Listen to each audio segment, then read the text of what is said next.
all about that star power. Stay tuned because you know Reece is going to have one of your favorite stars with him today. Stay tuned. That's right, man. This guy been hitting me up on IG. We've been talking for a minute now since 2019, and we finally got the link up in the studio. We got Ty in the building. What's up, Ty? What's up, man? How you doing, Reece? Like you say, man, we've been trying to connect since 2019, man, and I definitely appreciate you putting us on this platform, man. Real talk. Absolutely, absolutely. You brought this beautiful young lady, too. Hey, how you doing, Reece? What's up, New York City? New York City in the house. Brooklyn. Go. Brooklyn, stand up. So how did Chicago and Brooklyn hook up in a book writing setting? Talk to me. Two of the strongest cities in the world came together. It was actually kind of like her brother is actually the vice president of my company. Nice. So me and him, we've been working together for a long time, and we decided to put this company together. So while we put the company together, I wanted to write. Okay. I wanted to do a children's book. Mm-hmm. But at the same time, you do a children's book, it's kind of hard to do it on your own as a man. So I wanted someone that was strong and powerful as a writer that can bring a different element, that was educated. Yeah. You know, for psychology and had an educational background. So just so happened, my co-author is here, but the thing is, I didn't even know she was a writer. Like I say, my vice president, this is his sister. When I started talking about needing a writer, he was like, "All right, I got somebody." So he introduced me to her book of quotes, her poems. Okay. And so he gave you the book first. So he was like, "Check this out." He told me what she do. Oh, okay. And sent me a couple of her writings, and I was like, "No." All time, Right I was like, "No." What made you say no though? I say no because I feel. Look, hold on. She said, "Right." I wish y'all could see that front camera. She was like, "Right." well, I said no because I feel like I take writing very seriously. Right. And when I look at stuff and want to bring people and sign people to my company, I want them to be kind of like up there where I'm at as far as what they know how to do. I got you. And at the time, she wasn't ready for that, just to put her out there solo. But then I thought about it. I say, I'm writing just like my dad. Let me see what she can bring to the table. So we started having discussions. And I skipped something. I didn't know she was my vice president's sister. Okay. He kept that from me. He kept that out from me because he didn't want me to be like sway because because she's my sister. So let's sign my sister. So I really signed her off talent and what she brings to the table. And it was a good look. One That's of the what's best up. I ever Let me hit the hype bell for that. Didn't get signed because of nepotism. She got signed off of pure talent. How did that make you feel when they said, made me feel really, really good because he didn't do it off of the fact that, that with my brother, he basically looked at everything that I had and what I brought to the table, and I was excited about that. So I brought my own self into the company. That's what's up. All right, so right now, you just tuning in to Reec Show Live. Shout out to everybody tapped in, CMVA Charlotte 107.5. Right now, we talking to PlayTy Media, multimedia and publishing, and what they got going on together. They're here together because they have a book together, just like my dad, which we're going to get into in a second. But we want to get the backstory because usually you don't see co-writers like this on children's books just together and doing tours together. You see one person or the other. How did y'all come up with the joint concept, or you already had the concept and you wanted to? He just pulled me into it. Okay. Yeah. I had the concept for a while.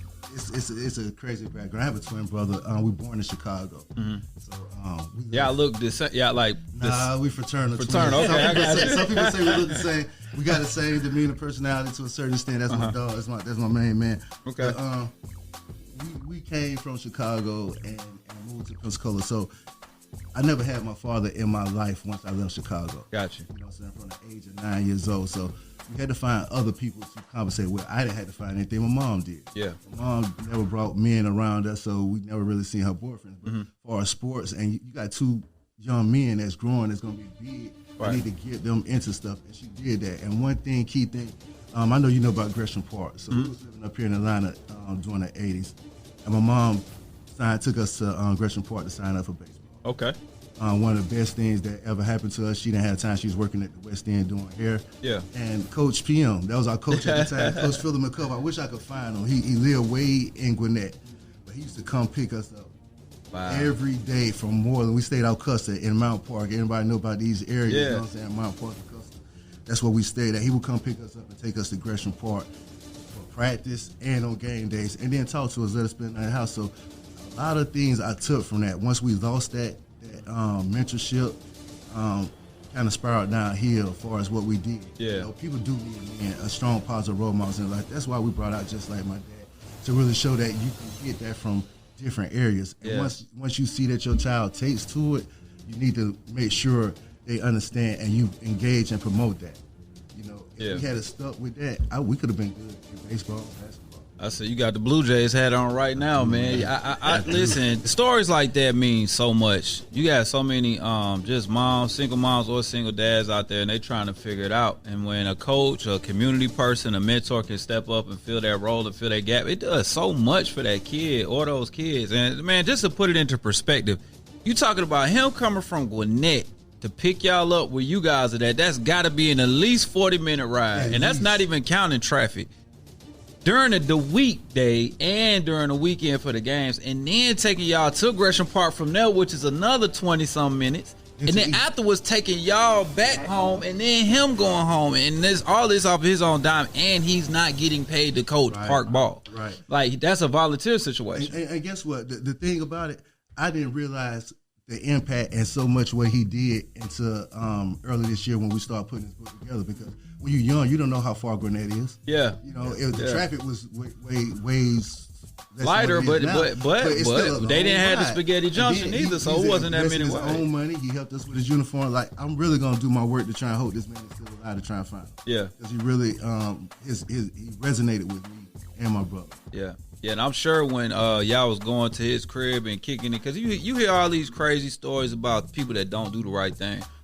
But this is a situation where somebody was taking their time out and making sure these kids had something better. And with those things need to be highlighted, man. So salute to that. Let me hit this hype button for you stepping out and putting that type of energy out there to show people that, hey, man, you know, he picked us up. He dropped us off. We stayed over to the house and made sure we had food and all that type of stuff, man. So that's dope. These stories need to be out there because they say this doesn't happen in our community. But it really does. It happens all across the board. And as a company, that's why we try and engage in the communities. Like I was telling you, we do 2-day book signing events, not just to keep selling books, but we go there into those communities and try and engage. I want to talk to the kids that came from the environment and went and going through the stuff that I've been through. Yeah, you know, it's a change. It's a motivational piece when you see somebody come back that's doing something. Right, and you're a business owner now, despite whatever. I always say that, like, don't let your past situation determine what you got to go on in the future, right? So your past situation was, like you said, it was turbulent, it was different after you done had a mentor situation, but you turned it around and now you're trying to keep kids from doing that, man. So I want to salute you for doing that, for real. So yeah, definitely, man. Before we get into that with what you're doing and that story of how you got into it, let's talk a little bit about the book, how you guys got together. We talked about, but you got all these degrees and stuff, and so talk to me about, you know, you certified to talk about childhood development and what the things are. So tell me about your input into the book situation. Well, my input in the book, I have my AA in general education and my AS in early childhood education. So I had a big background when it talks about children and what children go through and being around children every single day and what they bring to us in the classroom. Yeah. So, you know, it's a lot of stuff that they come with abandonment from their parents, challenges after divorces and challenges. So neglect and different challenges that they come with. So this book right here basically has a lot of teaching points, not only for the kids, but also for the parents to bring out, you know, what am I doing as a parent? What can I do as a parent? Yeah. And it takes a village. And we are the village, and we have to make sure that we are able to go back to the basics and be able to open up and have that conversation with the kids. All right, so you are making sure all of these very important concepts are intertwined in these pages as you tell your story. Absolutely. I think that's super important too. Right now, if you just tuning in to Reec Radio, we got PlayTy Multimedia and Publishing in the building. The homie Tyrell is in. Ty, he was talking about his backstory and then how you guys got together. You snuck in the door, you know. You didn't use the I'm the sister card, you know what I mean? And that's respectable, right? You didn't even need it. You just got, these my credentials. You know, I got degrees and stuff. Just damned on the table. Right. And you guys come together for this awesome and phenomenal book. Talk to me about, as you're getting together, what were some of the thoughts process? How does that work out? Because I know it was, at some point he was like, "Nah, this is what I want to do," and you like, "Nah, we need to do it like this." Let's talk about it, because at the end of the day, no matter what that was, you got a finished product. It's a finished product. And I can tell you that it was nights where I would just submit different work to him, because, and he'll say, no, that's not it. And I'll be like, oh, come I gotta on, go man. back to the drawing board again. Right. But I can tell you, I can appreciate everything that's in this book, because it made me who I am today, and able to teach parents and to teach the children, what they're able to get out of this book. Teaching points, teaching moments. Got you. And you being around maybe your own kids, maybe nieces and nephews. Yes. Could you like visualize them reading and what they would get out of it? Absolutely. My son read the whole book. Oh yeah. Yeah. So he's 22, and I was a single parent, so I knew different backgrounds that this book could help single parents and single moms. Got that personal touch. It's that into personal it. touch. Yeah. Absolutely. So I knew the background that it would have and an effect that it would have on the children as well as the parents. So yeah, it was a good read. So first read with your son, what did he say? He said, "Mom, that's awesome. This is it. This is it. That's awesome. That's what you want to hear, He said, right? He looked in the back of the book. Your picture's back there. This your book. Absolutely. That's nice. That's nice. Ty, talk to me. When you get the last page done on this book, you read through it. What's going through your brain and your psyche, emotion, and everything? Actually, what's going through my head when we got to the last page of this book is that it's so much more to be told. We end this chapter off with the story with Miriam showing up late for game day. The coach talked to her about responsibility, about how her dad is not being responsible when he comes. He drives trucks. Okay. So her dad's not there for her when she needs game day. All he does, he taught her how to play chess. They have a great relationship, and that's what most dads that are there, but not there. Right. And this book, like we say with this book right here, we talk about that situation to highlight not only the child's response and their thought process, but the parents. Yeah. Like the dad actually has to explain, like, hey, talking to the mom, hey, I'm gone, I'm trying to provide, make sure we have a good life. Right. But the mom is like, hey, you're not here. She needs to have a relationship beyond that. So that's what we try to do with this book, and it's the first installment, just like my dad. And it's just a wonderful read. We're working on part 2, just like my dad too. Getting it into the school systems down there in Florida, working on the workbook. She can tell you a little more about that. Yeah. On that. So in Florida, we're getting it into the school system. We're working with a vice principal right now, Janae Campbell, who's trying to get us to do the workbook along with this. And it's basically a teaching workbook that'll get out to all the schools. And we're trying to go out across the globe to make sure that this is a big time thing. You know, hit this hype button again, man. So y'all, I'm gonna just move this closer, because it'll feel like I'm gonna wear the paint off it again. Right now, we are Reec Show Live. We got PlayTy Multimedia and Publishing right here. We're talking about the book specifically right now, just like my dad. With the workbook, it seems like you're getting a little more vested into it, and now you have like a situation where the kids are interactive. With it. They read it, they get the lessons. Now, how does this lesson stick? Is that the type of situation we're talking about? It's how the lesson sticks. We want the basics of how did Miriam feel to you? What was different? So we want to break down the characters. We want them to tell us how they felt about what the book did for them. Yeah. So it's just like a book that's be able to go into the school systems and be able to help the teachers as well. We want it to be something in homeroom classes start off with. I mean, that'll kind of set the tone for the day. I'm not going to lie to y'all. I don't remember who the 14th president was, but I know if I read a book like this, I will remember some of the lessons that I can actually use in life. Absolutely. I've never used who the 14th president was in life. Exactly. I'm just telling you, but something like this is what's really needed when you're talking about building and creating a better person. And so and it's relatable to a lot of people. Well, no matter what color you are, you got dads or moms that are in and out, and those conversations are very important and need to be had, because without those, you assume what's happening, and then you create a narrative that's most of the time false. Absolutely. Yeah. So go ahead, bro. Okay. One thing that we want to talk about with relationships. It's a son, Justin. His parents divorced. Mm-hmm. He's a white dad, and the mom, she come from a biracial family. So his teachings, he's one of the new wave that subtle racism, teaching his son different things, or that they're totally different than us. Yeah. So we speak on that in this book. And the mother has to explain to the son, hey, his teachings are not right, and you need to respect everybody for what they are. Yeah. And he learns that by being part of this baseball team. Once he gets part of this baseball team, he used to be playing with kids of his color. Right. And that's one thing we try and promote. Everyone's the same. So when you talk about sports, sports is one of those things that it doesn't matter what color you are, if you're good and you can listen and participate, breaks the you're barrier. going to learn something. And Yeah. you're going to be valuable to that team. So no one cares if you're black, white, or whatever. Right. So that's why we made this book centered around sports. And not only that, with sports, you can also learn about life lessons. Yes. So Coach Carr, he struggles with, he lost his wife and he lost his daughter in a car accident. So he has his own storyline. But then you got to incorporate the Coach Carr dealing with the kids. Yeah. What can he bring to them? He has a troubled past, and he loves dealing with kids. He loves talking to them and find out what's wrong. And that's why this story is a great read, because it's more real than you can just actually read. We didn't want to put no pictures in this book because we want you to read and understand and be cognitive of what's going on. Right. I love it, man. Just like my dad, that's what we're talking about right now in the book. With the different storylines, you get relatability to different people's challenges. You do have kids who have lost a parent. You do have parents who have lost spouses and things. So it just makes total sense when you guys are doing something like this and then creating an atmosphere to be okay with. And to like, hey, they went through it.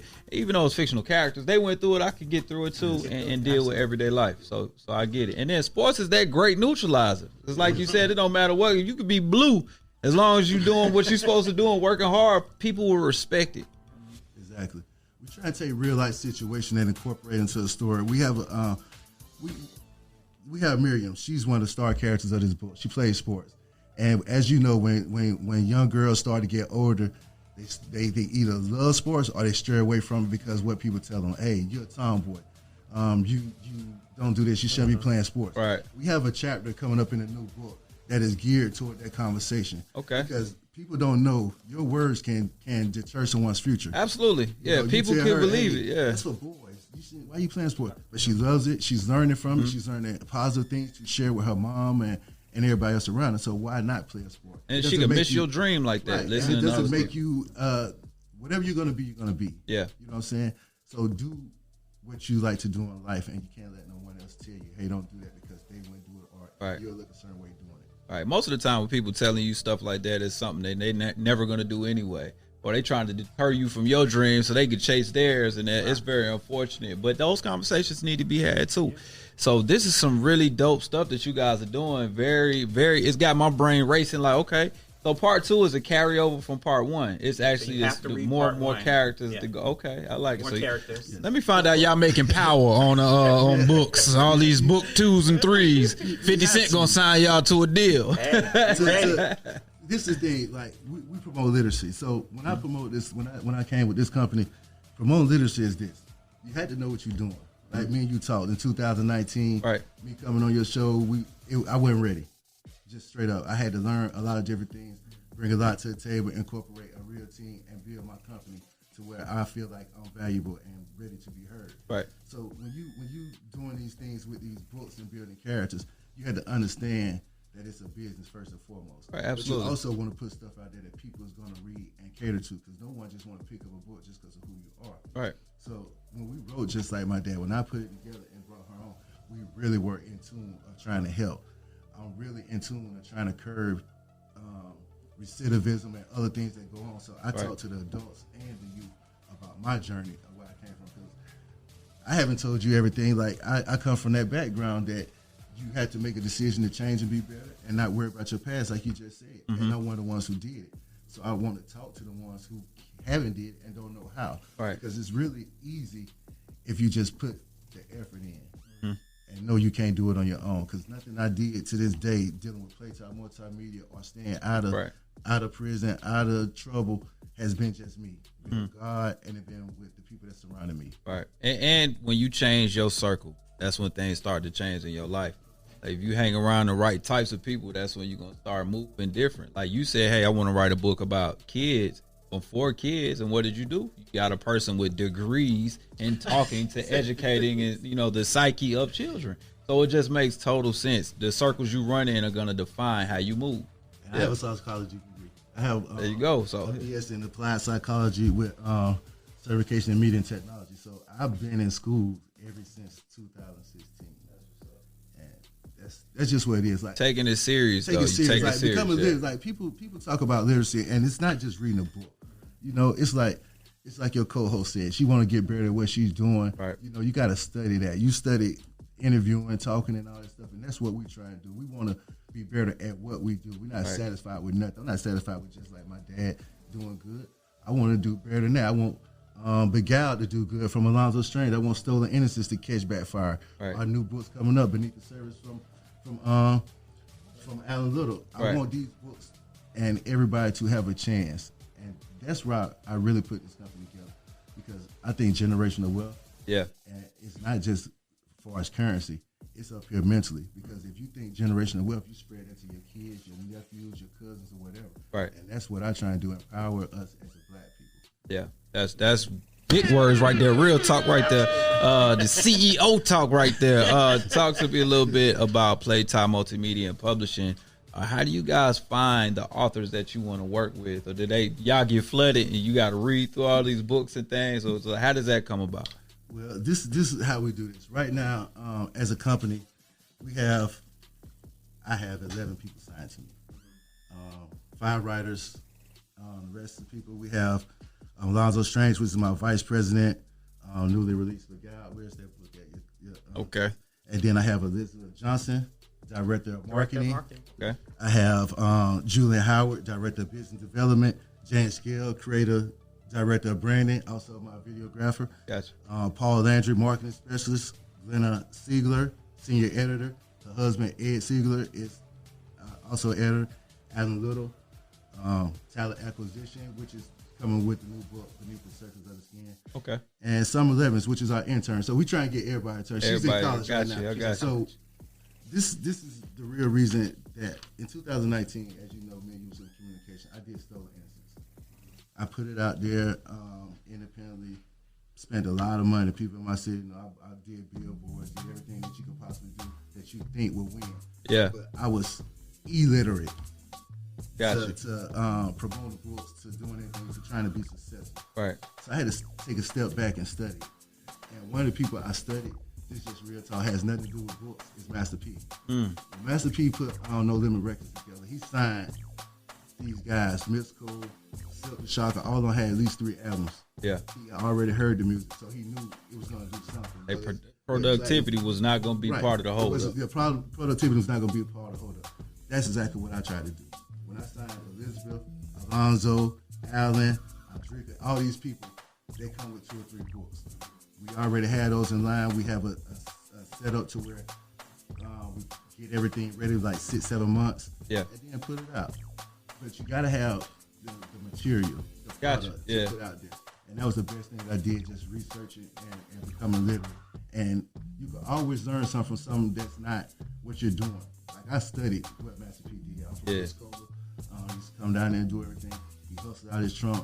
Same thing we try to do until that big break comes. Because we know we have a good product. Yeah, that's it, man. It's going to sell itself. We hit the hype button for that. There's no limit of book signings and all of that. I ain't mad at that, man. So you got your soldiers with you now, per se.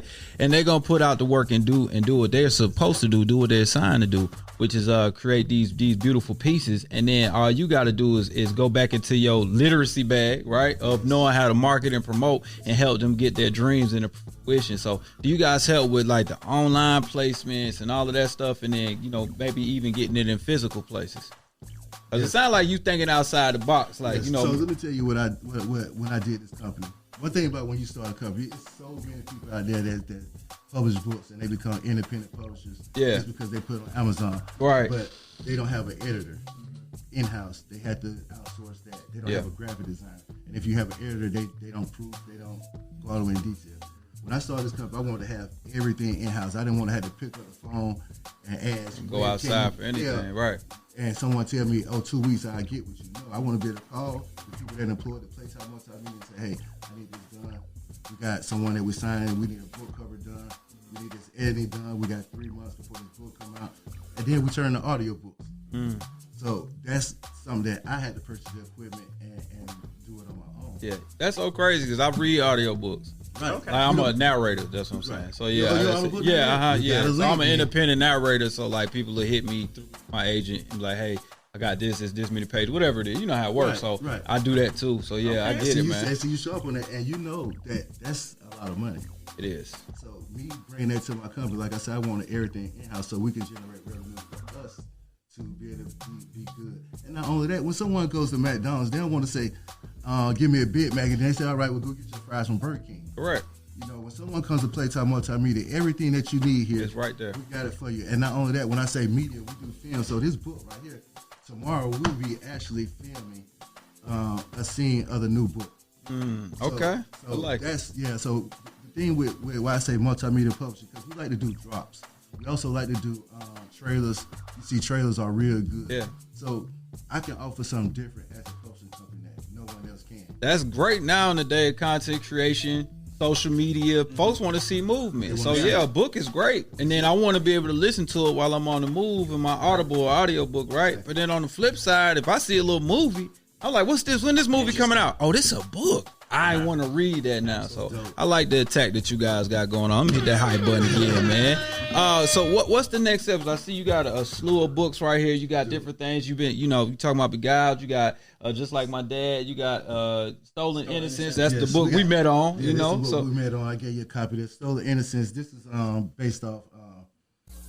Young lady had her innocence taken when she was young by her stepfather, and it's a really deep story based on true events. She overcame. She's a corporate lawyer in Atlanta, but she has to grow. She has to grow mentally. She has to grow spiritually, and a lot of times it's not easy at all. So that's what this journey takes her on, and she realized that even if something happened to me when I was young, I had to overcome it. Same thing with me. That's why I was doing what I'm doing now. Something inspired to where I say light switch kicked on. I can't hold on to what happened to me in the past. Okay. And that's what Alicia did. She became more spiritual and found herself. Great book.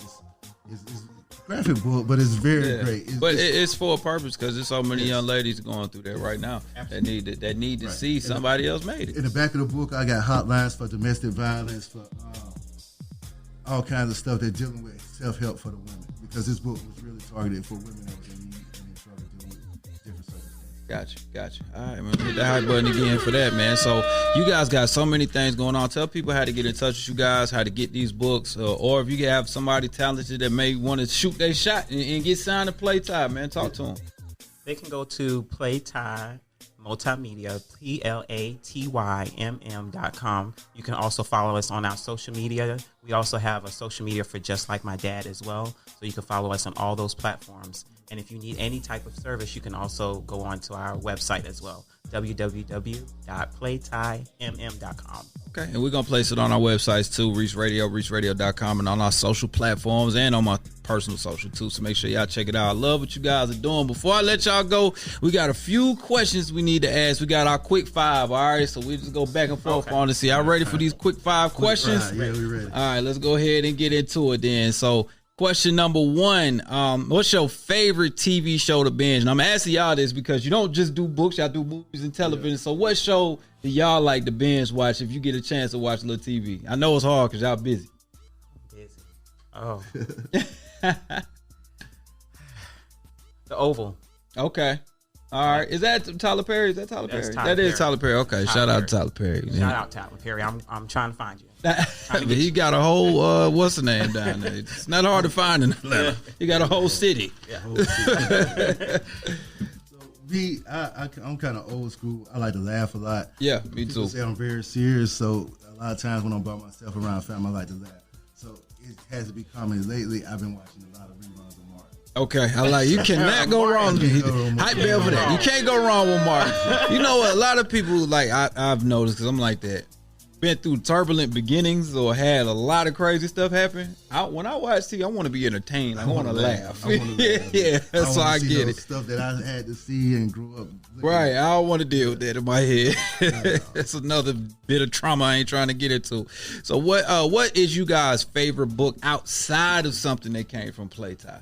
Oh wow, that's a good question. You go with that one first. I just got the documentary of Cicely Tyson. So I'm going to be reading that. So that's one of my favorite books. I've seen her talk and different things like that. So that's one of my favorite books that I'm going to start reading. What you got, Ty? What you got? One of my favorite books is Never Die Alone. Okay. By Iceberg Slim. That's one of my favorite books. So I, as a person, I really don't read other people's books or watch too many shows because self-consciously. Yeah, you take an idea. You take an idea, take something from it. So that's one of the last books that I read, Iceberg Slim, and then I read Terry Wood's True to the Game. Okay. I'm a fan of her work. I haven't seen that from her in a while. But people like her made me do what I think, because I saw where they could have been better, and I just tried to do something different. I like it. All right, so I'm gonna share one with y'all, because one of mine is Coldest Winter Ever. If you're on that route, that's one of my favorite books by Sister Soldier. And then my other favorite book is Richest Man in Babylon. I read that like every 2 months. Yeah, so that's like my go-to. I'm about to read Behold the Pale White Horse. That's my next read. I'm gonna check that out. All right, so what story out of all of these, if somebody say, hey, I got a movie deal on the table, you can pick whatever book y'all want, what story would y'all pick out of PlayTy Multimedia and Publishing to create a movie? I'm gonna go with Just Like My Dad. Because you already got the sequel built in. You already got it. Well, we're already gonna film Just Like My Dad. I already know. I figured that. Yeah. But me, I would say this book is more in detail. It has more. It had more drama to it, more teaching points as an adult of what you know. Yeah. It's more spiritual. It's more on the lines of people go through a lot of stuff. Yeah. And this would hit home with pretty much everybody. This Gotcha. right here, Just Like My Dad. We have a lot of kids come flood from Disney or something like that, but for the long haul, stole the innocence for me. So when the movie company comes, y'all just gonna have to bring 2 deals. That's all we talking about right there. All right, y'all get ready. Yeah. You trying to film and do all that too. Right, I got you. All right, if you down and you got to put on a theme song, walking out the house, you like, I need to get ready for the day. What would be your theme song? Pharrell, Happy. Okay. That's my Let me theme give it a song. shout out. That's my theme song. Let's get it I going. love it. Okay. All right. Love What it. you got, Ty? Man, I'm gonna shout out to the homie Future, man. He got a song called "You Deserve It." It's not popular, but I feel like a lot of people watching that's gonna watch this that know me, that's from Chicago, my family, Pensacola, that has stood in the trenches with me. They know the hard work that I put in. They know what I've been through. So, Yeah. Future song, "You Deserve It." I never feel like that someone's giving me nothing. I feel like I earned it. I got you. Went through it. Oh, Future made that song for your life. I ain't mad. You deserve it. All right. In fact, the last question on the Fast Five: what would be the name of your documentary or biography? Like, what if you the title? They say, "Hey, we're gonna write a movie about you. We just need you to give us the name of it." What would be the name? Mine would be Faith Over Fear. Okay. I had to have, I was fearing a lot of things, but I came out of a lot of things. So I had to have faith that I would be able to get through it. So Beautiful. I would have faith over fear. Gotcha. What you got, my man? Oh man. You have to think about it. Yeah, Right, it's so hard. So I say something along like a concrete road, sort of like. I feel like that it was a struggle coming up through where I came through, and now it's blossoming. I can't even lie about being blessed. Yeah. You know, God doing a lot of awesome things in my life and put me with the right people around me, so things look good. Good wife, good family. You know. Yeah. He's looking up. You know. That's it. So I can't really complain about nothing. So I would say concrete road, something like that. Okay. All right. Once again, thank you guys for coming through Reec Radio Live. We appreciate y'all. Make sure y'all check them out online. PlayTy Multimedia and Publishing. Grab these books. They're doing some wonderful things in the community. Before we go, let me go ahead and give you guys a little Reese's peace of mind. Do not let this present life fool you. That means just what it says. Do not let this present life fool you. You see what these people are doing that I just had a great conversation with. They didn't let anything of their past affect what they're trying to do in the future, and those things were negative. You see it in some of the books that they write. But you also got to realize this life is just what it is, this life. And you better be doing something positive to make sure your afterlife is taken care of. All right, y'all. We up out of here. But when we come back, which will be in a few minutes, I got Bevie in the building. We're going to be learning a little Spanglish right here on Reec Radio. Don't move.